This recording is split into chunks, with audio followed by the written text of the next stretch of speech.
I don't want to motivate you. I don't want to just inspire you. I want to empower you. So we've been talking about what do beasts do? I don't want to just look like a beast. I don't want to talk like a beast. I want to have beast paraphernalia. I want to be a beast. I want to be in beast mode. I want to do what beasts do. And so I told him yesterday it was the weirdest thing. I was reading the story about the lion and gazelle, just like you. I was reading the study. I was reading and I was studying. I would read it over again. I would study. I was examining. I would pull back and I would digest the story. I'm going over the story over and over and over and over. And I'm looking for that thing. I'm looking what makes a lion a lion. I'm looking because if I can find out what makes a lion, I can help you turn that switch on. Because we all have it. That switch is in all of us. It's in a high school dropout. That switch is in someone who was homeless and ate out of trash. That switch exists in all of us. And I knew if I could turn the switch on, and if I could teach you how to turn that switch on. And so I'm reading the story, and I'm asking myself, okay, Eric, what are the similarities? And the similarities are every single day in Africa. Woo, I love it. Every single day in Africa, I love it. It doesn't make a difference. It doesn't make a difference if you're a lion or a gazelle. When the sun comes up, I love it. If you're a gazelle, you wake up with this notion that I must outrun the lion if I'm going to survive. Listen to me. I don't know what your business is. I don't know what you're trying to do personally, but there's something you're going to have to outrun. Every single day when you wake up, something you're going to have to run. For some of you, it's alcohol. For some of you, it's other substances. For some of you, it's depression. For some of you, it's your past. For some of you, it's procrastination. For some of you, your inability to stick with something, to start and finish. For some of you, you can't execute. I don't know what it is, but every single day, like that gazelle, you're going to wake up and boom, you're going to have to run from something. That's something you're going to have to get away from to survive. And that's all the gazelle is doing. He's running from the lion because he's trying to survive. But what's weird is that even though the lion is considered to be one of the most ferocious animals, one of the most dangerous animals, one of the kings of the kingdom, that when the sun comes up in Africa, that the lion has to do something too. Even though he's great, the gazelle's not going to come and just let him eat him up. He's going to have to chase that gazelle down. He's going to have to kill that gazelle. So when I read it, that's the similarity.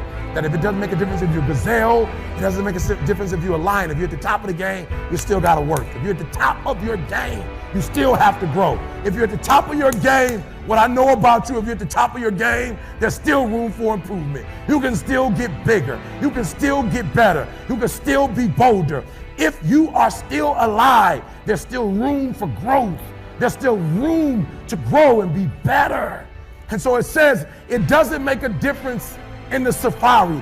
In Africa, it does not make a difference when the sun comes up. Boom! You better get to running. And so I studied. I said, what's the difference? What's the difference? And I noticed that the gazelle is running. And I asked myself, what's the difference? And I got it. The gazelle is running. The gazelle is afraid. The gazelle understands that if it does not stop running, or if it stops running, it's going to die. But I watched it long enough, and I saw the gazelle stop, and I said, ooh, I get it. It's not being chased. It's not being pushed. It's not being prodded. Some of us in this room, if we don't have a reward, you're not self-motivated. You're not self-regulated. You don't have that thing inside of you that pushes you. That alarm clock still has to get you up. Why? Because your passion is not waking you up. Your passion's not getting you up. And so I saw it. I said, ooh, the lion does not need to be pushed. The lion does not need anything external. That thing that it needs is inside. And so every single day, the lion wakes up and he runs and chases the gazelle. Why? Because he realizes that if he is to survive, if his kids are to survive, he must eat. And so you got to do me a huge favor. You got to get to the point where you don't need a car anymore. You don't need a house anymore. You don't need to be pushed by anybody anymore. Your dreams, your wife is going to push you. Your spouse is going to push you. Your child is going to push you. The need to get better is going to push you. Because you're closer than you're ever going to be, it's going to push you. You don't need anything to push you. Your goals are going to push you. Your dreams are going to push you. The opportunity of a lifetime that happens in this particular time frame is going to push you. It's going to drive you. It's going to make you better. So do me a favor as I leave. You can't be average anymore, 70%. You can't do it. You can't do it and have what you want. You can't give me 70 and be what you want. You can't give me 70 and do what you want. You can't be average anymore. You can't be good anymore. 80%. You can't be good anymore. 80% and have what you want. You can't be good at something and have everything you dreamed of. To make your dreams become reality. To no longer dream them but walk in them. You can't. 90%. You can be good. You can be good. You can be great. But you still won't get it all. I'm telling you. But when you become phenomenal, there's nothing you can't have, nothing you can't do, nothing you can't be. And I believe that you're in this room right now. I believe that we're in the same space right now. I believe we're all in this place together. Listen to me. I believe that we're all in this place together because all of us hate average. None of us want to be good.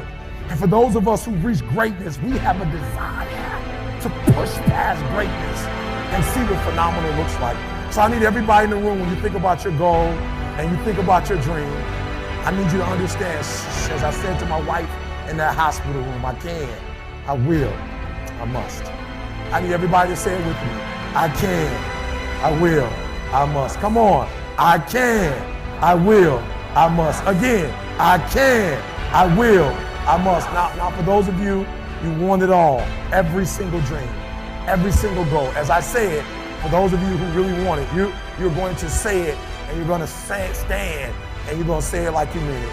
I can, I will, I must. Come on. I can, I will, I must. Come on. I can, I will, I must. Now say it like you mean it. I can, I will, I must. Again, I can, I will, I must. Again, I can, I will, I must. Now I need you to think about that loved one, that individual that you have to do this for. I need you to say it with me. I can, I will, I must. Come on, for that individual. I can, I will, I must. For that person, I can, I will, I must. For that thing you want to accomplish, I can, I will, I must. Again, I can, I will, I must. Now I want you to think about that hurdle. I want you to think about that thing that keeps pressing you down.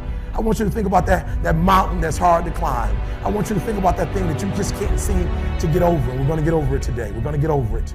We're going to get over it together. I can, I will, I must.